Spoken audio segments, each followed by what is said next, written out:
ओम साई राम। राहुल भैया, बाबा की लीलाएं तो सभी के पास हैं और बाबा सब पर कृपा करते हैं, सब पर अपनी कृपा दृष्टि बनाए रखते हैं। मैं आज आपसे अपना एक अनुभव साझा करता हूँ। इसे आप जो अनुभव को कह सकते हो या बाबा की विशेष कृपा कह सकते हो कि हमारे शहर मानसा में 2010 में पहली बार साईं मंदिर बना, बड़ा मंदिर 2010 में।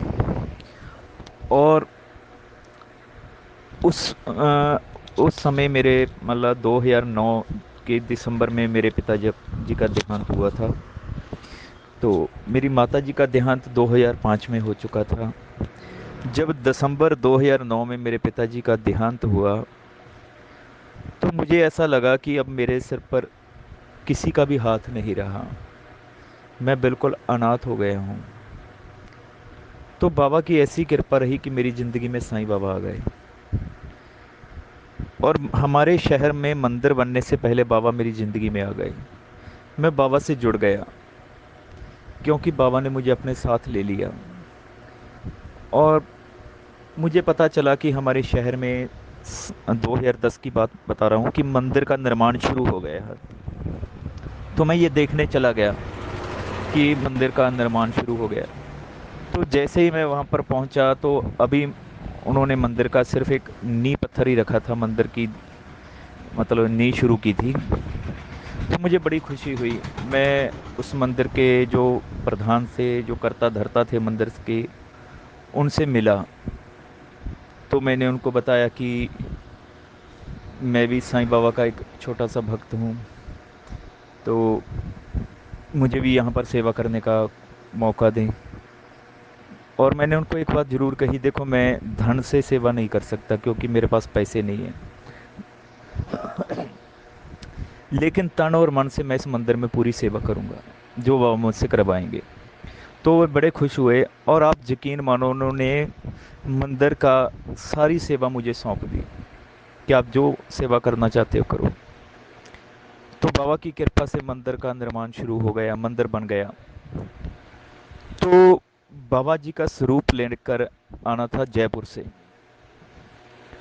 जब बाबा जी का वो स्वरूप जयपुर से लेकर आना था तो जो मंदिर के कर्ता धर्ता हैं उन्होंने डिसाइड किया कि वो 3 लोग जाएंगे जयपुर और बाबा जी का स्वरूप लेकर आएंगे। उन्होंने मुझसे नहीं बोला कि चलना है। और आप यकीन मानो मेरा मन बड़ा उदास हुआ और मैं मन ही मन बाबा से कहने लगा कि बाबा ये क्या बात हुई, मैं आपकी सेवा कर रहा हूँ और मेरी बड़ी इच्छा है कि मैं भी आपको लेने जयपुर जाऊँ, और लेकिन इन्होंने मुझे बोला ही नहीं, मैं कैसे आऊँ बाबा। मैं रोने लगा और मैं अपनी दुकान पे आके बैठ गया। मैं अपनी दुकान पे बैठा रहा तो लगभग दोपहर के 3 बजे मेरे पास उस मंदिर के जो करता धरता है उनका फ़ोन आया और मुझसे कहने लगे कि सोनी जी आप कहाँ हो। तो मैंने कहा जी मैं तो दुकान पे बैठा हूँ। बोले क्या कर रहे हो, मैंने कहा जी कुछ नहीं, मैं तो फ्री हूँ। तो वे मेरे को बोले कि आप जयपुर चलोगे हमारे साथ बाबा को लेने। तो आप यकीन नहीं मानोगे, मेरी खुशी का कोई ठिकाना नहीं था। तो मैंने झट से बोला कि हाँ मैं चलूँगा। और मैंने उनसे पूछा कि आप लोग तो 3 लोग पक्के जाने वाले थे, तो फिर मुझे साथ। तो उन्होंने कहा कि हमारे साथ हम 3 लोग थे, अचानक हमारे साथ एक लड़का बीमार पड़ गया, तो हमने सोचा कि अब आपको ले चलते हैं। तो बाबा ने लीला ऐसी दिखाई, वो हमको साथ ले गए। मैं जयपुर गया, बाबा जी को लेकर आए। और बाबा जी को लेकर आए, बाबा जी का मंदिर बन गया। और उस मंदिर में आप यकीन मानो मुझे इतना सेवा का अवसर दिया बाबा ने। हर रोज़ सुबह जाना, सारा मंदिर का सफाई करना। जैसे अ, मैं कह सकता हूँ कि जैसे बाबा की अब्दुल बाबा मंदिर की सफाई करते थे ना द्वारका माई की, ऐसा ही अवसर बाबा ने मुझे दिया। सुबह मैं जाता, हम सारी 8-10 साईं भक्त इकट्ठे हो गए, मतलब मंदिर में सेवा करने लगे। हर रोज सुबह जाते, सारे मंदिर की सफाई, पोछा लगाना, झाड़ू लगाना, बाबा की द्वारका माई मतलब जो धूनी की सेवा करना, सब इतना आनंद मिलता, इतना आनंद आ रहा था। और हर गुरुवार को बाबा के पास मंदिर में ही सोना, रात को मंदिर में ही सोते थे, हम घर नहीं आते थे।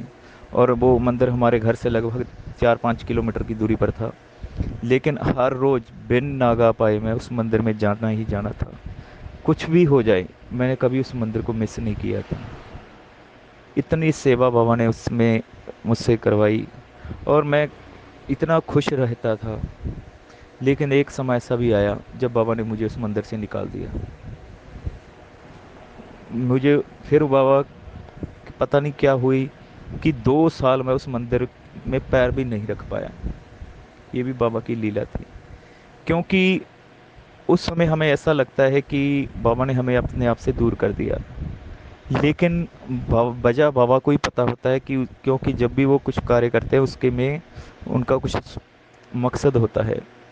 और बाद में पता चला कि हमारे शहर में एक और साईं मंदिर बन रहा है, जो अभी अधूरा पड़ा है, जिसको जो मतलब एक संस्था बना रही थी, लेकिन वो मंदिर को पूरा नहीं कर पा रही थी। तो जब बाबा ने मुझे उस मंदिर से निकाला, तो मेरे को इस संस्था वालों ने फिर कहा कि सोनी जी, आप हमारी मदद करो, हमारा मंदिर अधूरा पड़ा है। तो बाबा की कृपा से मैं उस मंदिर में सेवा शुरू कर दिया। फिर वो मंदिर भी बाबा की कृपा से तैयार हो गया। अब बाबा की कृपा से उस मंदिर में भी अच्छी रौनक है। तो इस तरह से बाबा ने बड़ी सेवा दी है, बड़ी कृपा की है। मैं आप सबसे भी यही जानना चाहता हूँ कि क्या कभी आपके साथ ऐसा हुआ है कि आपको भी बाबा ने ऐसे ही सेवा करने का अवसर दिया हो मंदिर में? तो प्लीज़ मेरे साथ अपना शेयर जरूर, अपना अनुभव ज़रूर शेयर करें। मुझे बड़ा आनंद आता है। आज भी जब उस पल को याद करता हूँ तो मेरी आंखें नम हो जाती हैं, क्योंकि वो ज़िंदगी के मेरे सबसे बेहतरीन पल थे वो, जो मैं बाबा ने के साथ गुजारे। आज उसी पल का मतलब उसी सेवा का जो फल है कि बाबा हमारे घर पर आके विराजमान हो गए, और आज बाबा की सेवा मैं अपने घर पर कर रहा हूँ। ओम साई राम। ओम साई।